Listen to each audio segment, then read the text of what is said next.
Hey guys, what's up? John from flyatmikealpha.com, and today we're going to be talking about Class E Airspace. So where it is, how to identify it, and what are some of the rules associated with it.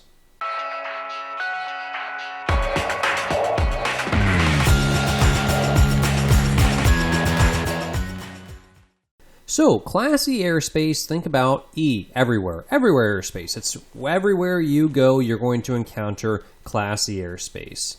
Now, what are the general rules with it?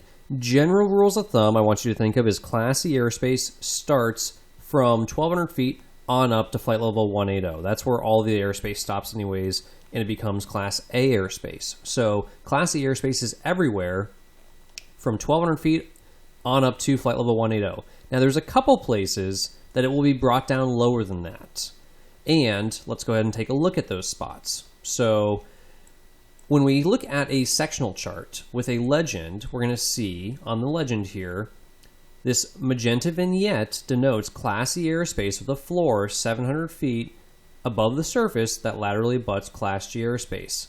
That's a fancy way of saying that instead of the Class E airspace starting at 1,200 feet and going up to flight level 180, instead it's being brought down a little bit. It's going to start at 700 feet and then go up to flight level 180, or whatever the overlying airspace is over top of it.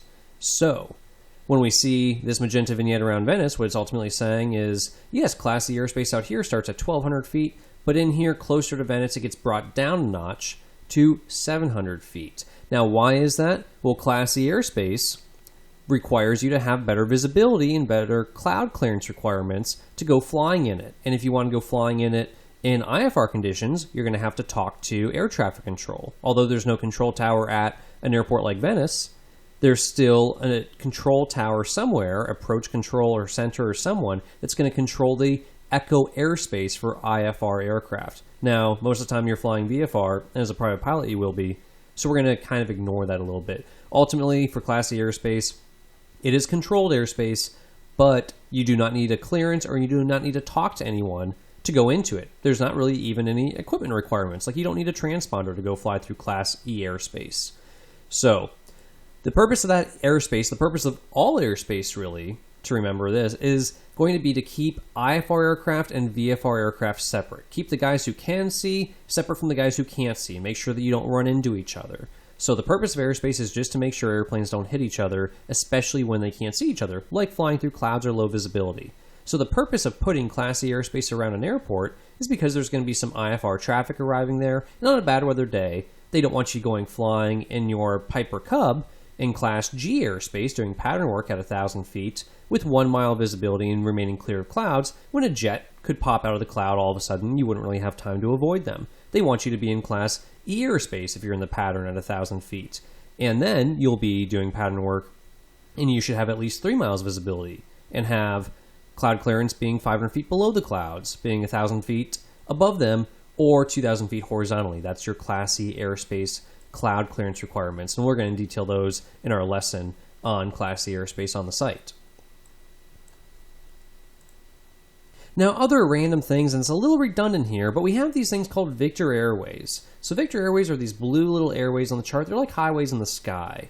Now, they're 4 nautical miles wide of either side of center line. So they're actually 8 nautical miles wide, 4 nautical mile radius, I guess you could say, left or right of center line. You have a 4 nautical mile deviation. So from this blue line, from the center line, it extends 4 miles out to the right and 4 miles out to the left, 4 nautical miles. Now, the purpose, or why that's so important, is because you're going to be asked that in your written exam. On your written exam, they're going to want to know how wide the airway is. Well, it's 4 nautical miles wide, each side of center line, 8 nautical miles total, plus it is Class E airspace from 1,200 feet AGL on up to 18,000. And you're saying, well, that's redundant because all this is Class E airspace from 1,200 feet on up to 18,000. Well, again, there's more airplanes along a Victor airway than there are just flying randomly around, so they want to make it protected airspace, Class E airspace with higher visibility requirements. And only are you going to encounter it out here where the Class E airspace actually doesn't begin until 1,300 feet MSL, or doesn't begin to 2,700 feet MSL, that you have a Victor airway that 4 nautical miles left or right of these airways, you're going to have Class E airspace down to 1,200 feet above the surface either side. Even though this isn't even a Victor Airway, it's a Quebec Airway, it's a GPS route.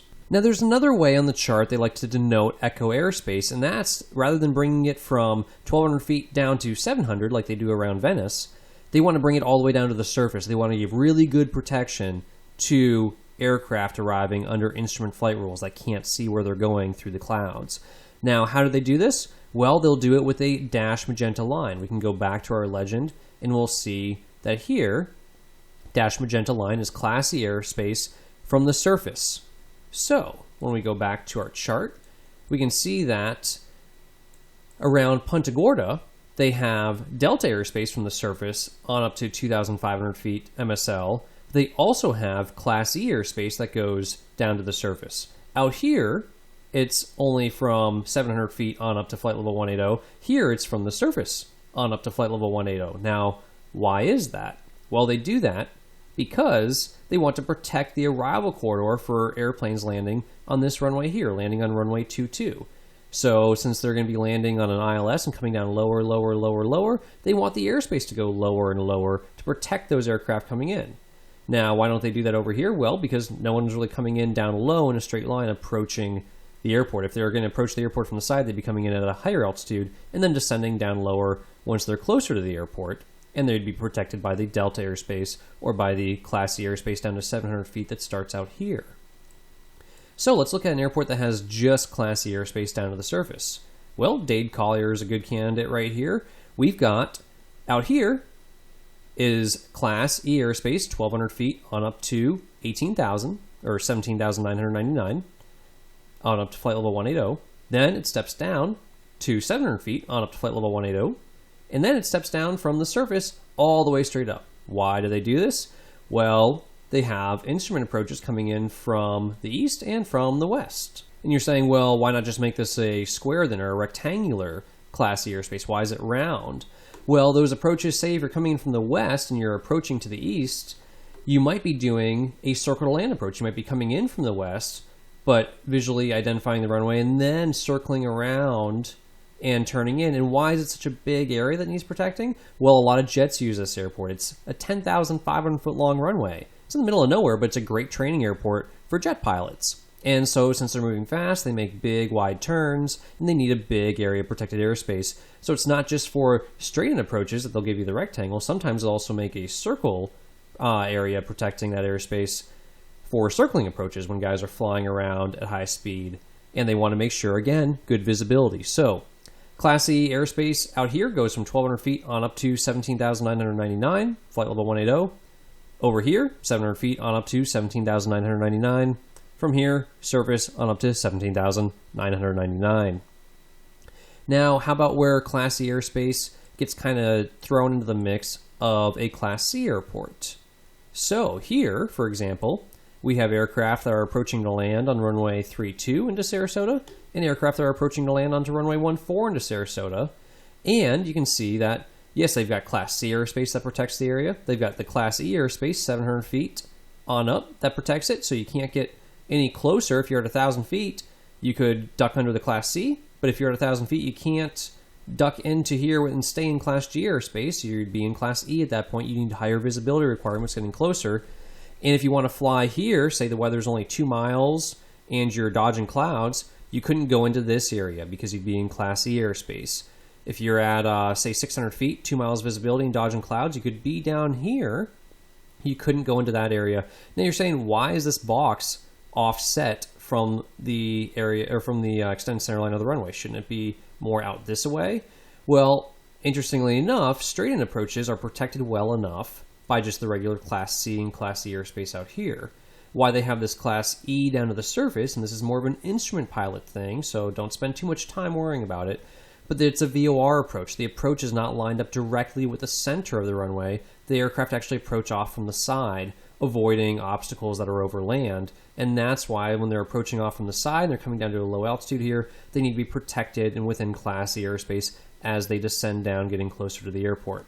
All airspace is created just to keep aircraft from hitting each other in low visibility conditions, pretty much. That's really the idea behind it. So, Class E airspace from the surface on up to the overlying airspace, which in this case happens to be Charlie, starting at 1,200 feet, and then it goes up to 4,000, then it's going to become Class C again on up to 17,999 feet. Flight level 180 basically is where the Class A airspace starts above that.